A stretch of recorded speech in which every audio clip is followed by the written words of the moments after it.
Hari ini, saudaraku yang dikasihi Tuhan, kita boleh berjumpa di dalam renungan pagi kita. Haleluya. Baik Bapak Ibu, sebelum kita baca Alkitab, saya mengajak kita untuk berdoa terlebih dahulu. Mari kita berdoa Bapak Ibu.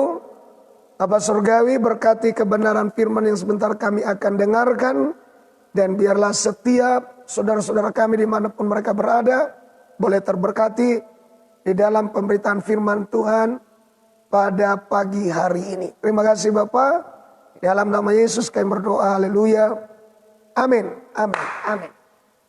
Baik Bapak Ibu, haleluya, kami percaya bahwa pagi ini akan menjadi pagi yang dimana kita dapat melihat tangan Tuhan berkarya nyata dalam hidup kita bersama.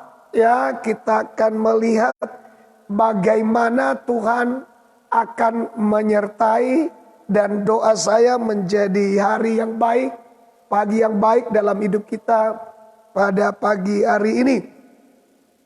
Kebenaran firman Tuhan yang akan saya bacakan kepada kita dalam 1 Yohanes 1 ayat yang kelima mengatakan, 1 Yohanes 1 ayat yang kelima, demikian firman Tuhan, dan inilah berita yang telah kami dengar dari Dia dan yang kami sampaikan kepadamu. Allah adalah terang, dan di dalam terang dan di dalam Dia sama sekali tidak ada kegelapan. Sekali lagi Bapak Ibu, dan inilah berita yang telah kami dengar dari Dia dan yang kami sampaikan kepada kamu. Allah adalah terang, dan di mana dan di dalam Dia sama sekali tidak ada kegelapan. Nah, saudara, apa yang disampaikan oleh Rasul Yohanes kepada setiap yang membaca kebenaran ini adalah berdasar pada apa yang secara langsung mereka telah dengar dari Yesus Kristus. Ya. Artinya bahwa apa yang mereka sampaikan adalah pewahyuan yang mereka terima dari Tuhan Yesus.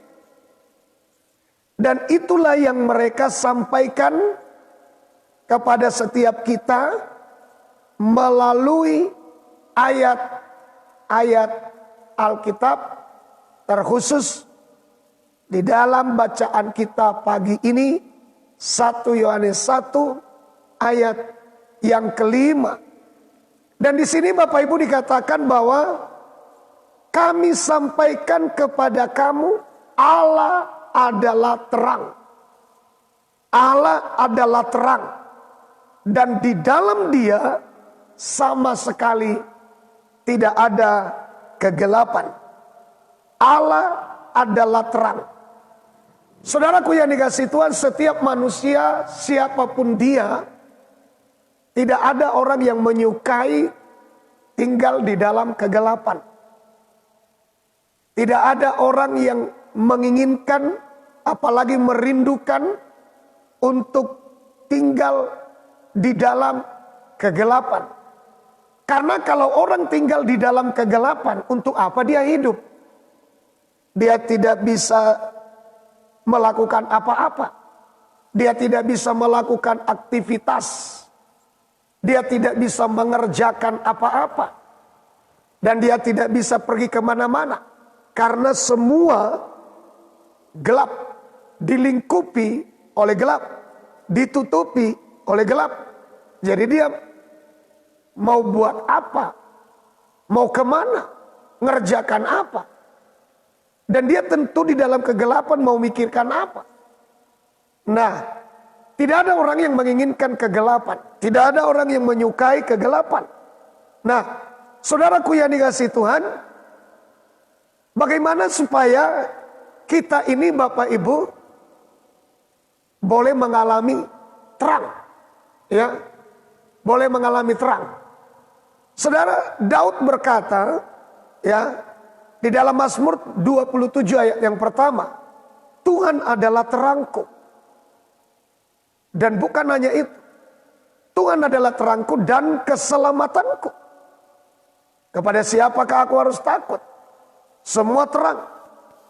Karena di dalam terang semua kelihatan. Maka Daud berkata, Tuhan adalah terangku, keselamatanku. Kepada siapakah aku harus takut? Tuhan adalah benteng hidupku. Terhadap siapakah aku harus gemetar? Jadi Bapak Ibu, orang yang berada di dalam Tuhan akan hidup di dalam terang. Akan tinggal di dalam terang. Akan berjalan di dalam terang. Akan berpikir di dalam terang. Akan berencana di dalam terang. Akan bekerja di dalam terang.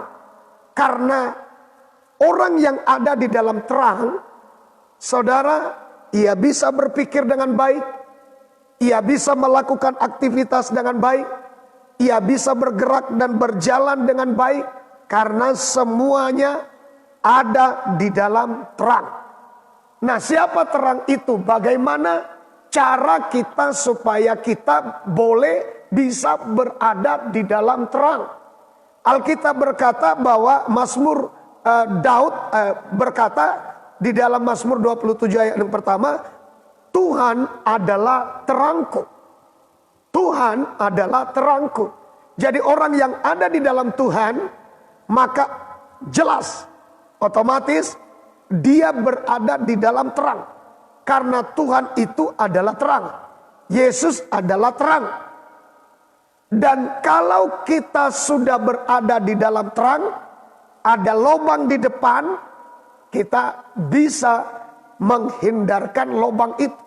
Ada batu besar di depan, kita tidak menabrak batu itu. Karena jelas ada di dalam terang.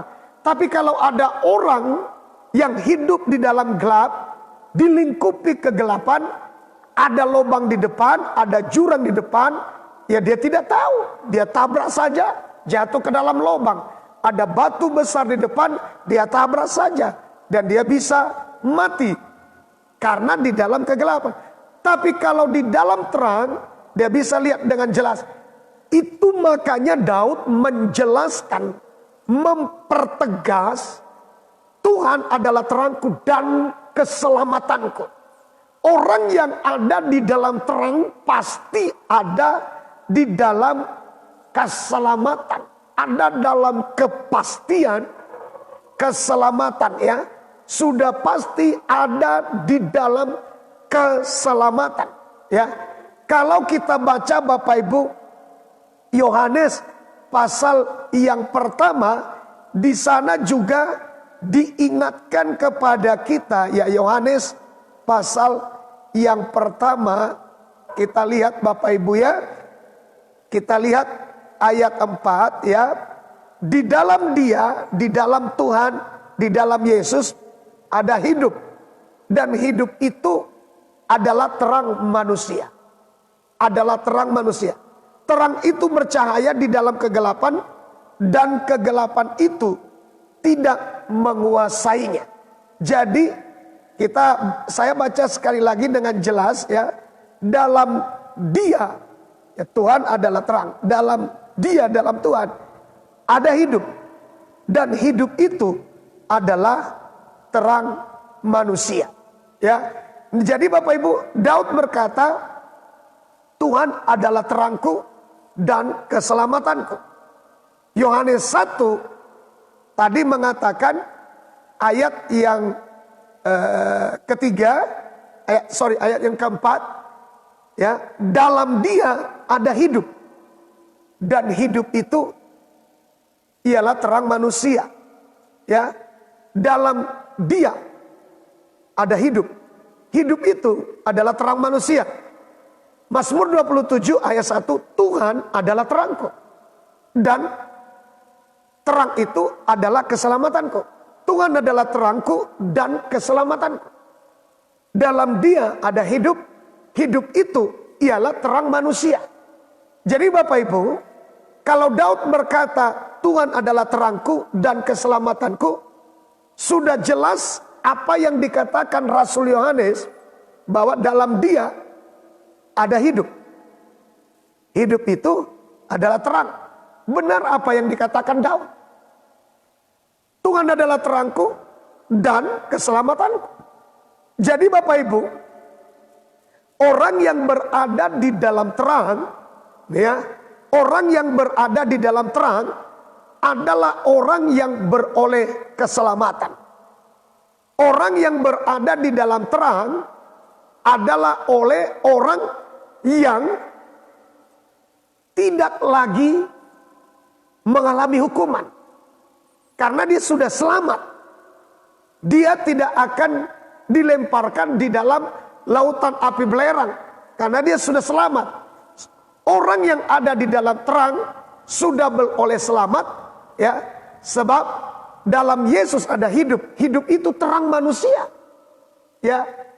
Dan Daud berkata, Tuhan adalah terangku dan kepastian keselamatanku. Jadi saudara, siapa terang? Tuhan. Tuhan Yesus. Tuhan Yesus adalah terang manusia. Tuhan Yesus adalah hidup. Hidup yang kekal. Keselamatanku, kata Daud. Nah, kalau Tuhan adalah terangku, kata Daud, dan keselamatanku, mari kita lihat. Tuhan yang mana? Yang adalah terangku. Tuhan yang mana? Yang adalah keselamatanku. Yohanes 9 ayat 5 mengatakan, selama aku di dalam dunia, akulah terang dunia. Selama aku ada di dalam dunia, akulah terang dunia. Yohanes 9 ayat 5. Ya. Selama aku ada di dalam dunia, akulah terang dunia. Nah, Yohanes 8 ayat 12. Yohanes 8 ayat 12. Maka Yesus berkata pula kepada orang banyak, katanya, akulah terang dunia. Barang siapa mengikut aku, ia tidak akan berjalan di dalam kegelapan, melainkan ia akan mempunyai terang hidup. Nah, Daud berkata, Tuhan adalah terangku dan keselamatanku. Tuhan adalah terangku, itulah keselamatanku. Tuhan yang adalah terang adalah keselamatan bagi Daud. Tuhan yang mana? Yesus berkata, akulah terang dunia. Jadi yang dimaksud oleh Daud, walaupun dia tidak menyaksikan Yesus, walaupun dia tidak ada zaman Yesus lahir, tetapi ia di dalam pewahyuan roh, ia mengungkapkan bahwa Yesus yang adalah terang dunia itu adalah rahasia keselamatan orang yang percaya kepadanya. Rahasia beroleh hidup kekal bagi yang percaya kepada Yesus. Yohanes 1 ayat 4 mengatakan, di dalam dia ada hidup, dan hidup itu di dalam dia ada hidup, dan hidup itu adalah terang manusia. Di dalam Yesus ada hidup, dan Yesus itu adalah terang manusia. Karena dia adalah terang. Dan terang itu, hidup itu tidak dapat dikuasai oleh kegelapan pada ayat yang kelima. Ya. Hidup itu tidak dapat dikuasai oleh kegelapan. Ini benar Bapak Ibu. Yohanes 8 ayat 12. Maka Yesus berkata pula kepada orang banyak, katanya, akulah terang dunia. Dialah hidup kekal itu. Barang siapa mengikut aku, kalau kita ikut Yesus yang adalah terang dunia, Maka orang yang mengikut Yesus yang adalah terang dunia tidak lagi berjalan di dalam kegelapan, melainkan ia akan mempunyai terang hidup. Ini luar biasa Bapak Ibu. Ya. Nah, kita melihat Bapak Ibu, ya, pastikan saudara sudah menerima terang itu. Sama dengan pastikan saudara sudah menerima Yesus yang adalah terang hidup itu. Dan kalau saudara sudah terima Yesus, saya akan sampaikan ini. Saudara tidak lagi berada di dalam kegelapan. Dan bukan hanya tidak ada dalam kegelapan, saudara tidak lagi dikuasai oleh kegelapan.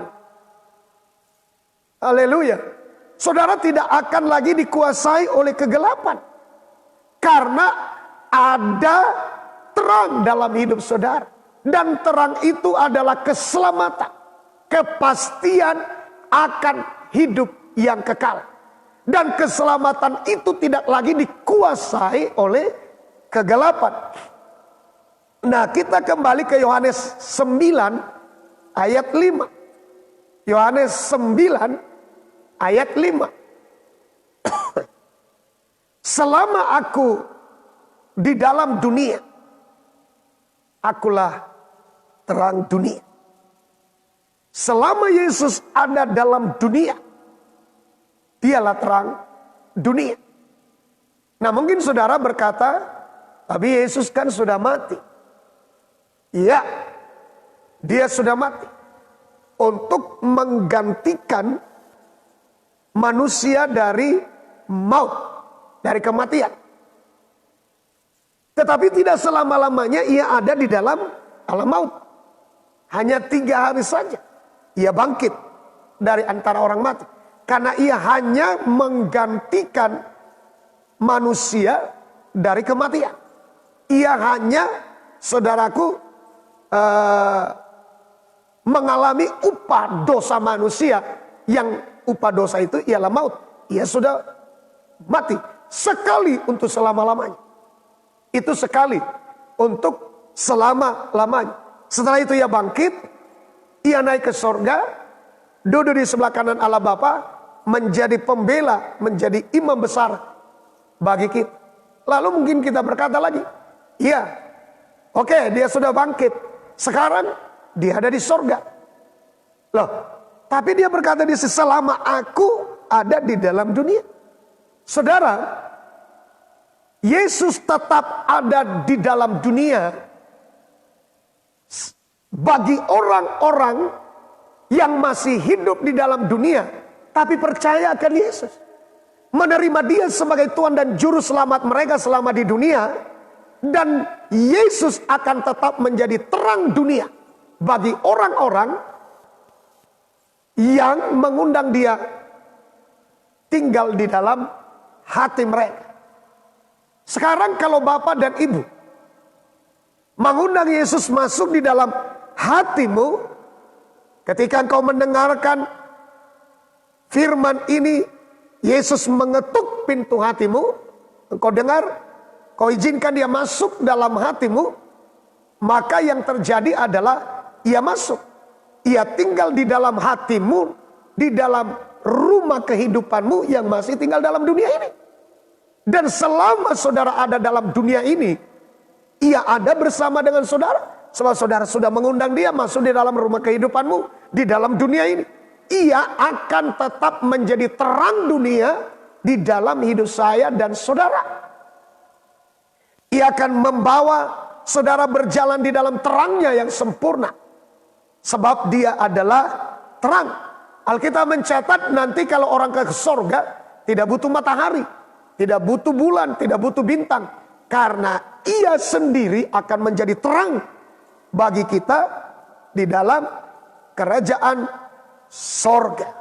Nah, Bapak Ibu, oleh karena Yesus adalah terang dunia, maka ia mengingatkan kita akan hal ini. Ayat 4. Ya, perhatikan.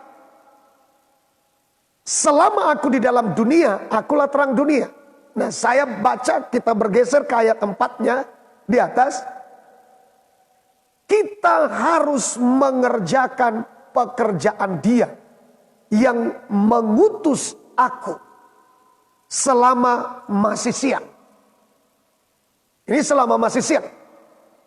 Akan datang malam di mana tidak ada seorang pun yang dapat bekerja.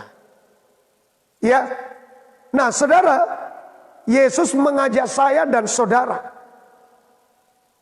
selama Dia ada di dalam dunia, Dia adalah terang. Mari kita bekerja. Jangan sia-siakan terang itu ada di dalam dunia ini, ada di dalam kehidupan saudara. Ya. Dikatakan kita harus mengerjakan pekerjaan Dia yang mengutus aku selama masih siang. Karena akan datang malam di mana tidak ada seorang pun yang dapat bekerja. Siang adalah kesempatan untuk bekerja. Malam tidak ada kesempatan untuk bekerja. Sebab Yesus berkata, akan datang malam di mana tidak ada seorang pun yang dapat bekerja. Sekali lagi, siang adalah kesempatan untuk bekerja. Tetapi malam bicara mengenai tidak ada kesempatan untuk bekerja. Siang bicara mengenai kuasa terang adalah Tuhan. Malam bicara mengenai kuasa kegelapan, yaitu iblis. Atau bicara mengenai kuasa kegelapan, berbicara tentang dosa. Atau menunjuk kepada dosa. Itulah pengertian malam. Pengertian siang adalah selama Tuhan masih ada di dalam dunia ini. Tuhan masih ada di dalam dunia ini. Melalui kehidupan orang-orang yang percaya. Dan itu adalah kesempatan untuk kita bekerja. Siang. Selama masih ada kesempatan diberikan Tuhan. Selama masih ada terang di dalam hidupku dan hidupmu. Yaitu ada Tuhan yang adalah terang dalam hidupku dan hidupmu. Adalah kesempatan bagi kita untuk bekerja. Kesempatan bagi kita untuk bekerja. Injil diberitakan di mana-mana. Berita tentang Tuhan diberitakan di mana-mana. Adalah kesempatan bagi kita untuk bekerja selama terang itu masih tetap bercahaya. Masih tetap ada. Ya. Terang itu masih tetap ada. Masih tetap bercahaya. Itu adalah kesempatan bagi kita untuk bekerja. Ya. Jadi selama masih ada kesempatan, mari kita bekerja. Selama masih ada kesempatan, mari kita bekerja. Ya, selama masih ada kesempatan, mari kita bekerja. Bukan saling menuduh. Bukan saling membenarkan diri. Bukan juga saling menyalahkan. Bukan. Tapi mari kita gunakan kesempatan ini untuk bekerja. Kalau menyibukkan diri saling membenarkan diri. Menyibukkan diri saling menyalahkan. Menyibukkan diri saling menuduh. Habis waktu. Tuhan katakan mari kita bekerja. Gunakan kesempatan di dalam terang ini untuk bekerja. Nanti akan tiba malam di mana orang tidak lagi dapat bekerja. Jadi Bapak Ibu Saudara yang dikasihi Tuhan, sekali lagi saya tegaskan, habis waktu, energi kita dikuras hanya untuk menggembor-gemborkan kita paling benar. Hanya untuk menggembor-gemborkan gereja kita paling benar. Hanya untuk menggembor-gemborkan bahwa pendeta kami lebih benar. Pendeta kami paling diurapi. Mesias itu Bapak Ibu, munculnya nabi-nabi palsu. atau munculnya Mesias-Mesias palsu, itu menunjuk kepada orang yang menggembor-gemborkan mereka adalah orang paling diurapi. Kenapa? Mesias adalah orang yang diurapi. Pengertian tentang Mesias adalah orang yang diurapi. Jadi orang yang terlalu menggembor-gemborkan, saya paling diurapi, pendeta kami paling diurapi, gereja kami paling diurapi, di sana mah nol, kami ini hebat, ya. Itu adalah menunjuk juga bagian dari Mesias-Mesias palsu yang paling membanggakan diri, menyombongkan diri, ya, menggembor-gemborkan mereka paling diurapi, lebih benar dari semua orang gereja, pendeta yang lain. Nah, kita harus hati-hati akan hal ini. Sebab akan muncul Mesias palsu, nabi palsu. Dan Mesias-Mesias itu, pengertian Mesias itulah yang diurapi. Yang diurapi bukan berarti tidak ada kuasa yang mereka bisa nyatakan. Ada. Tetapi saudaraku yang dikasihi Tuhan, kalau dengan menggembor-gemborkan, dengan mengatakan kita paling hebat, kita paling benar, orang sana saling menuduh, habis waktumu, mari kita bekerja. Mari kita bekerja. Tolong dulu disingkirkan. Mari kita bekerja Bapak Ibu. Mari kita sibukkan diri kita dengan bekerja. Jangan seperti murid-murid ini. Yesus berkata, ayo yuk mari kita bekerja selama terang masih ada. Selama kesempatan masih ada. Tapi murid-murid sibuk dengan yang lain. Ayat 1 dan 2. Di sini kita melihat, jangan seperti ini. Ya, jangan seperti ini. Ayat 1 dan 2. Waktu Yesus sedang lewat, ia melihat seorang yang buta sejak lahirnya. Murid-muridnya bertanya kepadanya. Ayat 2. Murid-muridnya bertanya kepadanya, Rabi, siapakah yang berbuat dosa? Orang ini sendiri atau orang tuanya? Sehingga ia dilahirkan buta. Saudaraku, Yesus berkata mari kita bekerja. Tapi murid-murid sibuk mencari siapa yang berdosa. Sibuk mencari siapa yang benar. Saudaraku yang dikasihi Tuhan, habis waktu kita hanya untuk memperbincangkan hal-hal yang seperti itu. Yesus cuma bilang begini loh, siapa yang terbesar di antara kamu? Biarlah ia jadi pelayanmu. Siapa yang merasa dirinya benar? Biarlah nampak dari kerendahan hatimu. Biarlah nampak dari kepolosanmu. Bahwa engkau tidak sibuk dengan mengurus orang-orang. Apa kesalahannya, apa dosanya, siapa yang berdosa, siapa yang salah, siapa yang benar. Mari kita bekerja. Itu kata Alkitab, mari kita bekerja. Saudaraku, itu menguras hadirat Tuhan di atas kita. Untuk itu mari saya ingatkan kepada kita ayat 1. Ketika mereka melihat ada yang buta, mereka mulai sibuk memperbincangkan. Akhirnya mereka tanya sama Tuhan Yesus nih, Rabi, siapakah yang berbuat dosa? Orang ini sendiri atau orang tuanya? Sehingga ia dilahirkan buta. Jadi saudaraku, mereka duga-duga begini. Kalau bukan dia berdosa, pasti orang tuanya nih. Leluhurnya nih. Udah pasti, oh saudara-saudaranya pasti orang berdosa nih. Mereka sudah menyibukkan diri. Makanya Yesus bilang, mari kita bekerja. Selagi masih ada kesempatan, mari kita bekerja. Ya, habis waktu berdebat-debat, habis waktu menjawab ini itu, ini segala macam. Habis waktu membahas-bahas siapa yang berdosa. Ya, menguras pikiran, menguras hati, ada ketersinggungan, ada ketidakenakan. Karena hal-hal, waduh ini tadi dia ngomong begini. Wah, macam itu. Dan itu sebenarnya dimulai dari kita. Karena kita, saudara, hanya mencari-cari, diakah yang berdosa, orang tuanya kah yang berdosa, siapanya yang berdosa, ininya, dan akhirnya sibuk ya masing-masing membenarkan diri. Nah ini saudara, murid-murid di sini sibuk membicarakan, mempertanyakan siapakah yang berdosa atau siapakah yang salah dan sebagainya. Kita lihat pada ayat yang ketiga. Jawab Yesus, bukan dia.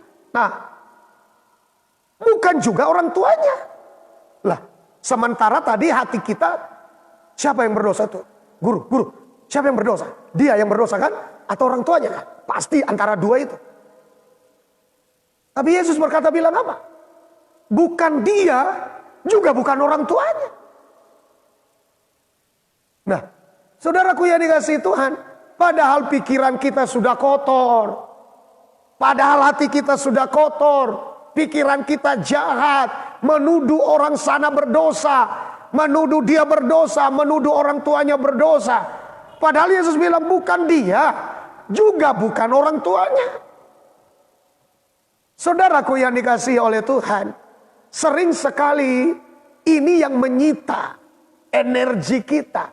Dan ini yang menguras kebenaran hidup kita di hadapan Tuhan. Bukan di hadapan manusia. Di hadapan Tuhan. Ya, ketika kita mulai melihat orang lain yang salah. Ketika kita mulai melihat ini yang salah.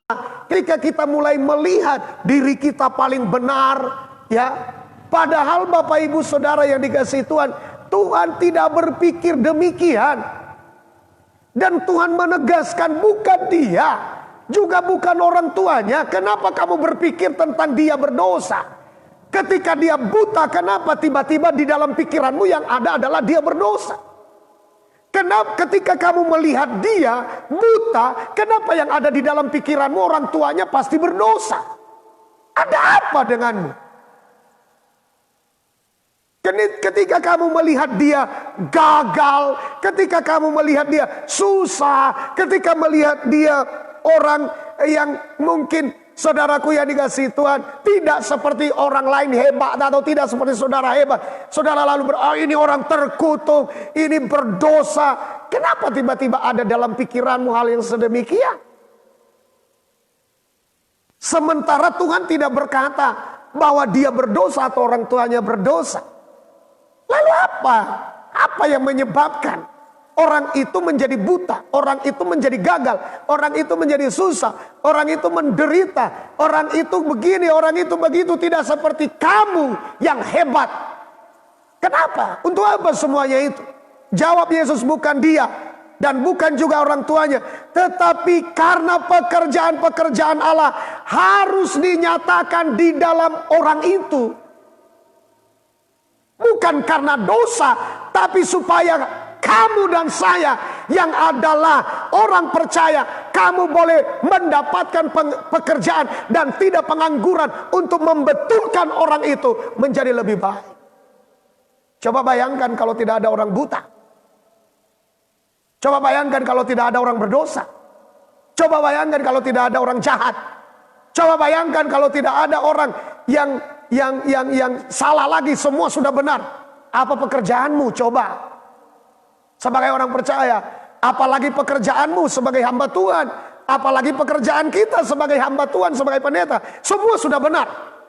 Tapi karena ada yang salah di sana sini, maka Tuhan katakan supaya kamu bisa bekerja.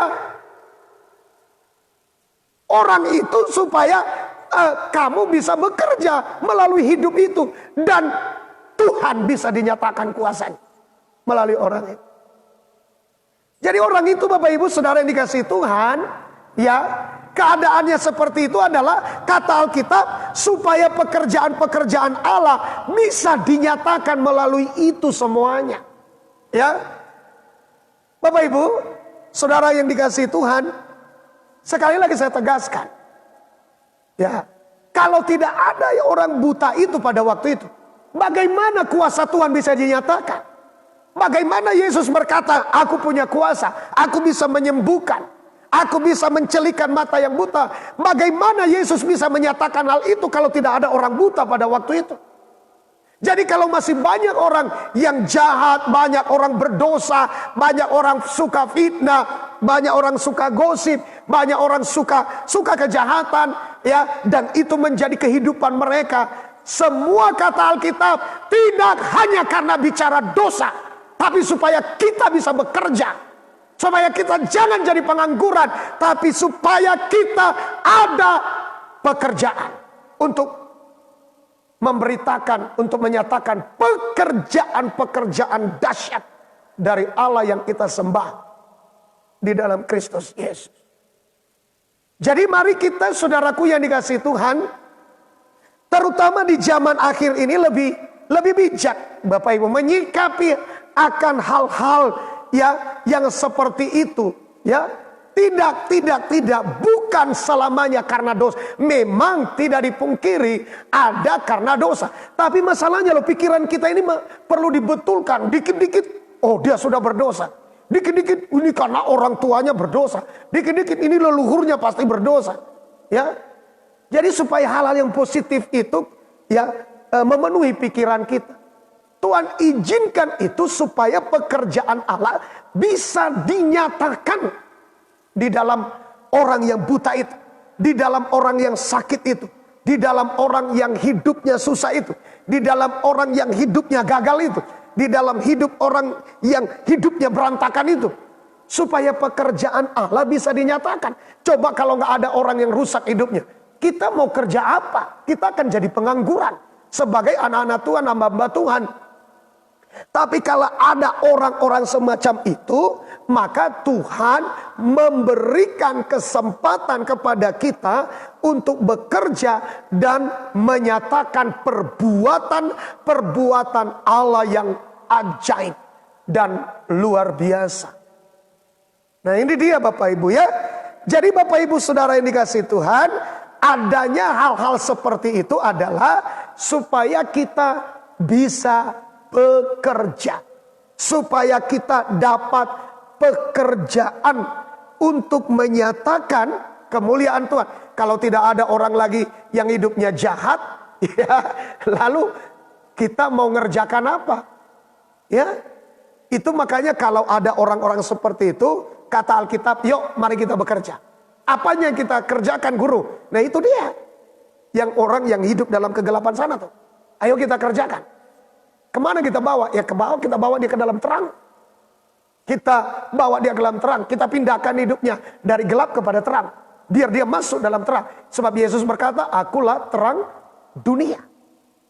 Di ayat yang keempat, dikatakan, saya ulang dulu ayat 3. Jawab Yesus, bukan dia dan bukan juga orang tuanya. Tetapi, karena pekerjaan-pekerjaan Allah harus dinyatakan di dalam dia. Ayat 4, kita harus mengerjakan pekerjaan-pekerjaan dia yang mengutus aku. Selama masih siang, akan datang malam, di mana tidak ada seorang pun yang dapat bekerja. Orang buta itu berada di dalam kegelapan. Dia buta. Tidak bisa melihat terang. Tidak bisa melihat Yesus. Karena dia buta. Tidak bisa melihat Yesus. Itu sama dengan tidak bisa melihat terang. Nah tugas kita, pekerjaan kita adalah membawa orang yang ada di dalam kegelapan itu kepada terang. Yaitu Yesus. Itu tugas kita. Bukan menuduh dia berdosa lah. Bukan menuduh dia karena kejahatannya lah. Bukan menyibukkan diri. Waduh ini gara-gara inilah. Dan sebagainya dan sebagainya. Tapi tugas kita adalah bekerja untuk membawa dia kepada Yesus yang adalah terang. Dia kan sedang ada dalam kegelapan nih. Jadi ayo kita bekerja. Apa pekerjaan kita? Bawa dia dalam terang. Terang itu di mana? Terang itu adalah Yesus. Kita bawa dia menerima Yesus sebagai terang di dalam 1 Petrus 2 ayat 9 saudara, ini ayat terkenal. Tetapi kamulah bangsa yang terpilih, imamat yang rajani, bangsa yang kudus, umat kepunyaan Allah sendiri, supaya kamu memberitakan perbuatan-perbuatan yang besar dari Dia yang telah memanggil kamu keluar dari kegelapan kepada terang yang ajaib. membawa orang itu keluar dari kegelapan. Ya, di sini dikatakan keluar dari kegelapan. Itu tugas kita. Dia kan orang buta itu kan ada dalam kegelapan. Jadi Tuhan bilang, yuk kita kerja yuk. Apa pekerjaan kita? Membawa orang-orang yang ada dalam kegelapan kepada terang Tuhan yang ajaib. Di mana kita bisa menemukan terang itu? Terang itu kita bisa temukan di dalam Yesus. Karena ia tadi mengatakan, akulah terang dunia. Dan kegelapan tidak ada di dalam dia. Dia tidak bisa dikuasai oleh kegelapan. Karena dia itu adalah terang, sumber terang, pokok terang. Dia adalah terang. Jadi tugas kita apa? Membawa orang keluar dari kegelapan kepada terang Tuhan yang ajaib. Bapak Ibu. Ya. Saudara, dengan cara bagaimana? Dengan cara memberitakan. Ayo kita beritakan. Di sini dikatakan saudara, ya, supaya kamu memberitakan perbuatan-perbuatan yang besar dari Dia, dari Tuhan yang telah memanggil kamu keluar dari kegelapan kepada terang yang ajaib. Tugas kita, pekerjaan kita, anak-anak Tuhan yang telah ditebus oleh darah Yesus, yang sudah mengalami perpindahan dari gelap kepada terang. Pekerjaan kita adalah membawa orang-orang yang masih tinggal di dalam kegelapan kepada terang Tuhan yang ajaib. Dengan cara bagaimana? Dengan memberitakan perbuatan-perbuatan ajaib dari Tuhan. Memberitakan berita penebusan yang dikerjakan Kristus bagi kita. Ayo kita beritakan agar orang-orang dapat dibawa keluar dari kegelapan kepada terang Tuhan yang ajaib. Nah, Bapak Ibu, mari kita perhatikan ya. Mari kita kembali kepada kitab Yohanes tadi ya. Karena orang itu diliputi, dikuasai dan tinggal di dalam kegelapan. Maka saudara, Yesus menyatakan dirinya, tampil menjadi jawaban bagi orang yang ada di dalam kegelapan itu. Mari coba kita kembali dulu ke dalam Yohanes pasal 9 ayat yang kelima.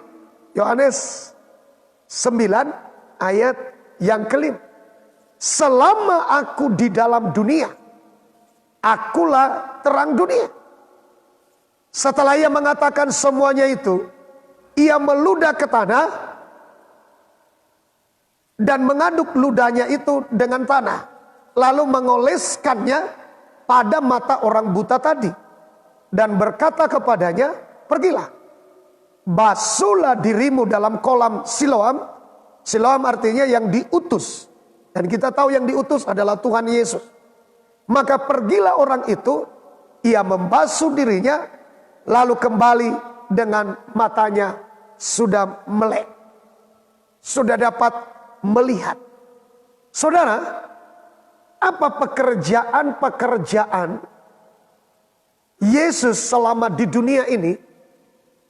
Ia mengajak murid-muridnya, mari kita bekerja. Dan ketika mereka melihat orang buta sejak lahirnya, Yesus berkata, mari kita bekerja. Murid-murid melihat di sisi lain, siapa yang berdosa? Guru, diakah yang berdosa? Atau orang tuanya? Tapi di sisi Yesus melihat beda dengan sisi pemandangan Yesus. Yesus berkata, mari kita bekerja.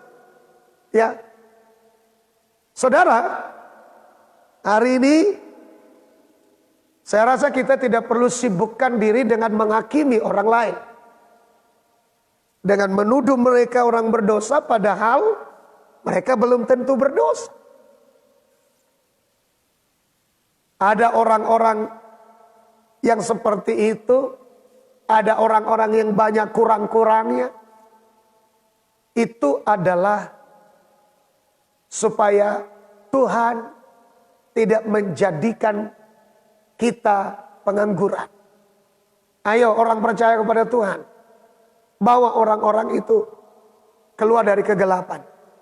Bawa mereka ke dalam terang. Bawa mereka ke dalam terang. Ya. Nah, lihat saudara, Yesus menyatakan dirinya. Orang itu hidup dalam kegelapan. Dia buta. Yesus menyatakan dirinya, akulah terang. Dan kehadiranku untuk membawa orang itu masuk dalam terang. Itu makanya saudaraku yang dikasihi Tuhan, ia meludah. Nah ini tidak perlu ditiru-tiru. Saudara tidak perlu meludah supaya orang lain dibawa ke dalam terang. Ini hanya salah satu cara yang dipakai oleh Tuhan. Ini hanya salah satu cara saja yang dipakai oleh Tuhan. Ya, dia meludah ke tanah. Ia aduk itu tanah dengan ludahnya. Ia oleskan ke mata orang buta itu. Lalu ia suruh orang buta itu, ayo pergi basuh dirimu ke kolam Siloam. Dan setelah itu, begitu ia lakukan, begitu ia kerjakan, maka yang terjadi adalah matanya menjadi melek. Ia dapat melihat. Jadi Yesus membuktikan dirinya adalah terang untuk membawa orang keluar dari kegelapan. Sekali lagi, saya mau tegaskan kepada kita.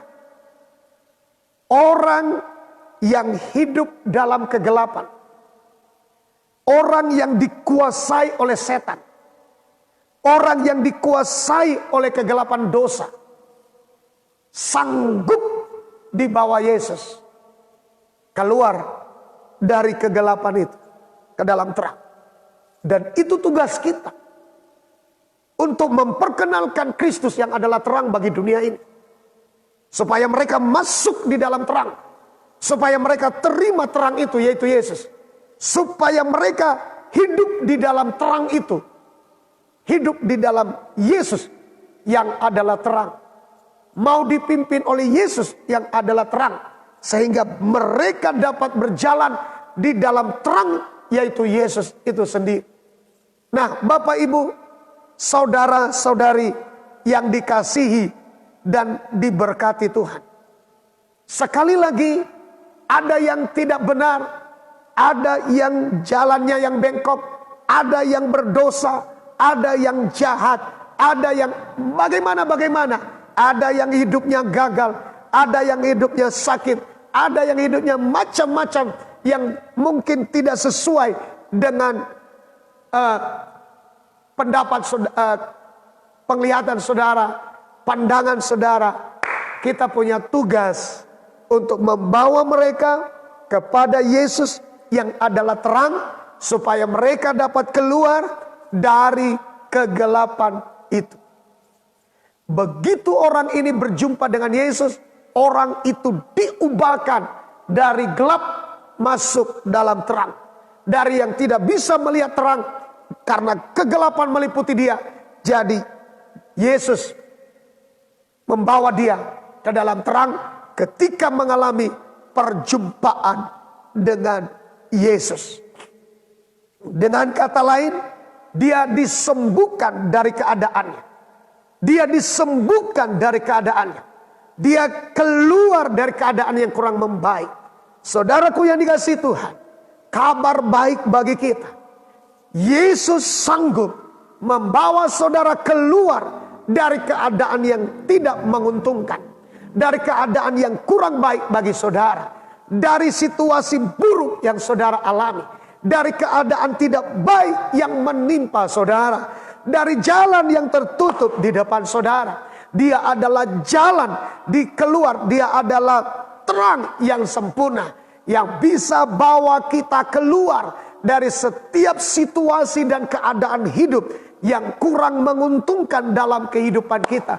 Dia jawaban dalam hidup kita. Mari saudaraku yang dikasihi Tuhan, saya beritakan Yesus dalam hidup setiap saudara. Yesus adalah jawaban dalam setiap masalah saudara. Apapun orang ini masalahnya hidup dalam kegelapan, dia tidak bisa melihat terang.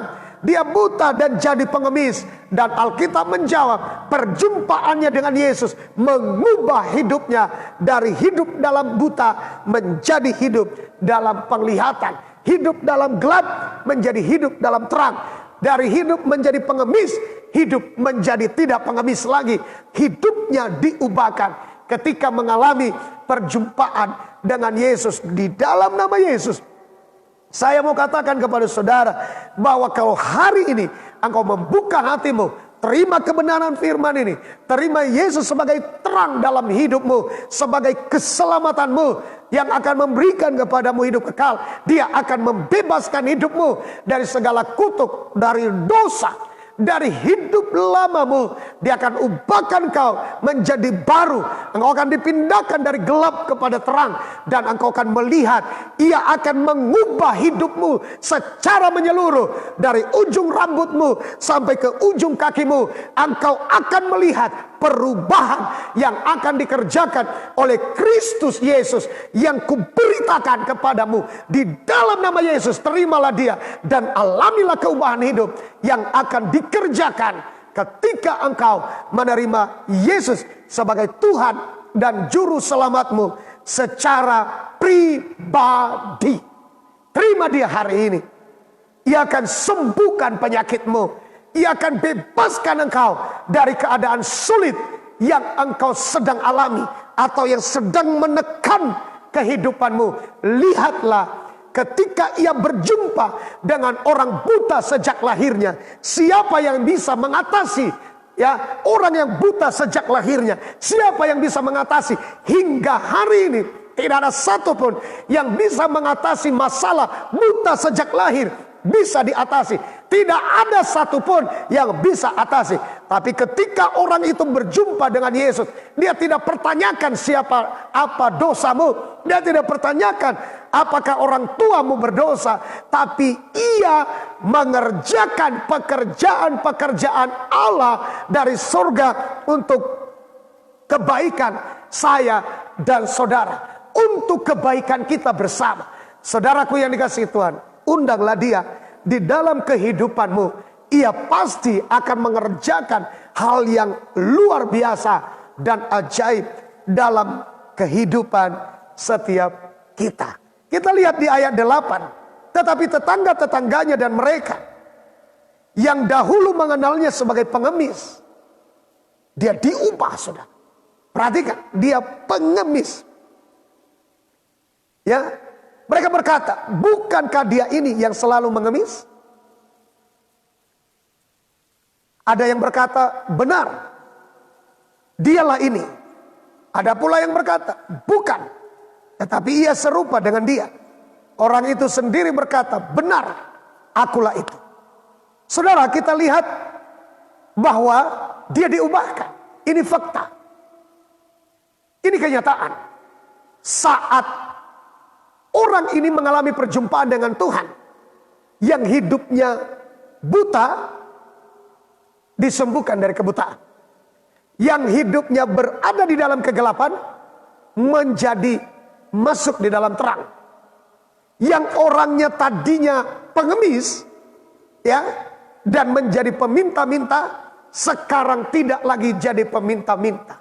Hidupnya diubahkan ketika ia mengalami perjumpaan dengan Yesus yang adalah terang dunia itu, yang adalah keselamatan bagi Daud dan keselamatan yang diberitakan oleh para rasul-rasul itu.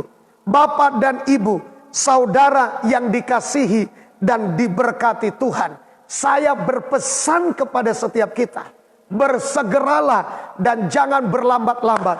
Terimalah Yesus sebagai Tuhan dan Juru Selamatmu secara pribadi, maka engkau tidak akan hidup di dalam kegelapan, tidak akan dikuasai oleh setan sumber kegelapan, dan tidak akan dikuasai oleh dosa yang adalah juga sumber kegelapan. Dosa itu adalah juga bicara kegelapan. Engkau tidak lagi dikuasai oleh setan, engkau tidak lagi dikuasai oleh dosa. Engkau tidak lagi ditekan oleh berbagai pada keadaan dan situasi yang tidak baik. Karena Tuhan Yesus yang adalah terang dan hidup sanggup mengubahkan hidup seseorang menjadi lebih baik dan ke arah yang lebih baik. Bapak, ibu, saudara-saudaraku yang dikasihi Tuhan, jelas di dalam dirinya ada perubahan. Dari mana kita tahu bahwa di dalam dirinya ada perubahan? Orang-orang mempertanyakan, bukankah dia ini dulu adalah orang buta itu yang sejak lahirnya?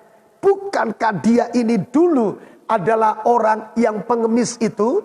Saudaraku yang dikasihi Tuhan, orang-orang memberikan tanggapan. Ada yang berkata, ya dialah ini. Ada orang-orang yang berkata, bukan, itu sama seperti dia. Tapi Alkitab menjawab, mengatakan, orang itu sendiri bersaksi, ya benar, akulah itu. Saudara, setelah engkau menerima Yesus sebagai Tuhan dan Juru Selamatmu, setelah engkau diampuni, setelah engkau dibenarkan, setelah engkau diubahkan, setelah keadaanmu diubahkan, setelah engkau dibawa keluar dari gelap kepada terang, setelah keadaanmu ditolong oleh Tuhan, engkau disembuhkan, setelah engkau mengalami kuasanya, mengalami mujizatnya, mengalami keajaibannya, jangan lupa bersaksi. Saya tambahkan, jangan takut bersaksi. Ayo bersaksi. Jangan malu bersaksi. Orang mempertanyakan dia, bukankah dia ini si buta dari kecil? Bukankah dia ini dulu si pengemis? Ia tidak malu bersaksi. Ya, benar, akulah itu. Akulah itu. Akulah itu. Ia tidak malu, ia bersaksi. Saudaraku, hari ini saya percaya kalau saudara menerima dia sebagai juru selamatmu, engkau akan dibawa ke dalam terang, hidupmu akan diubahkan, dan engkau akan mengalami kuasa, keajaiban, mujizat di dalam terang yang adalah Yesus itu. Sebelum engkau menyerahkan hidupmu, izinkan aku menuntunmu. Terima Yesus sebagai Tuhan dan Juru Selamatmu secara pribadi. Ikuti doa saya. Angkat tanganmu, tutup matamu. Video ini akan tetap ada di dalam media ini. Saudara dapat ikuti hari ini maupun hari yang akan datang. Kapan saja engkau bisa ikuti doa ini.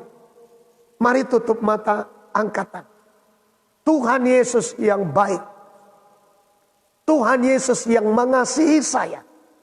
Saya telah mendengarkan berita tentang pribadimu.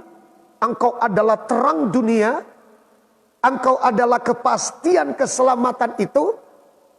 Masuklah dalam hatiku. Aku terima engkau sebagai Tuhan dan Juru Selamatku secara pribadi. Dan ampunilah dosa-dosaku. Aku percaya engkau sudah mati bagiku di atas kayu salib. Aku percaya engkau sudah bangkit. Aku percaya engkau sudah naik ke sorga, duduk di sebelah kanan Allah Bapa. Aku percaya engkau telah menjadi imam besar bagiku, menjadi pembela bagiku. Aku percaya bahwa engkau sudah menebus saya dari dosa, dari hidup lamaku.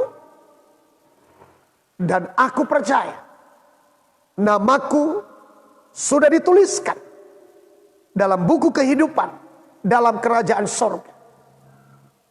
Kalau nanti suatu saat aku dipanggil Tuhan, ada tempat bagiku yang disediakan oleh Bapa di dalam sorga yang kekal. Aku tolak kutuk. Kutolak kutuk hukum Taurat. Saya menolak kutuk dosa turunan. Saya menolak kutuk Taman Eden. Saya menolak kutuk onak dan duri. Saya menolak kutuk kandungan. Dan saya menolak kutuk apapun. Karena Yesus sudah mati menjadi kutuk ganti saya. di atas kayu salib. Kini saya hidup sebagai orang yang sudah dibenarkan oleh Tuhan. Terima kasih Tuhan Yesus. Haleluya. Amin. Nah, saudaraku yang dikasihi Tuhan, ingat, saudara sudah pengikut Yesus, berjalan di dalam terang, taatilah Dia, dengarkanlah firman. Saudara, kami menyambut saudara, selamat datang di dalam kerajaan sorga. Haleluya. Sampai jumpa Bapak Ibu. Pada hari Minggu besok, kita ada ibadah jam 8 pagi.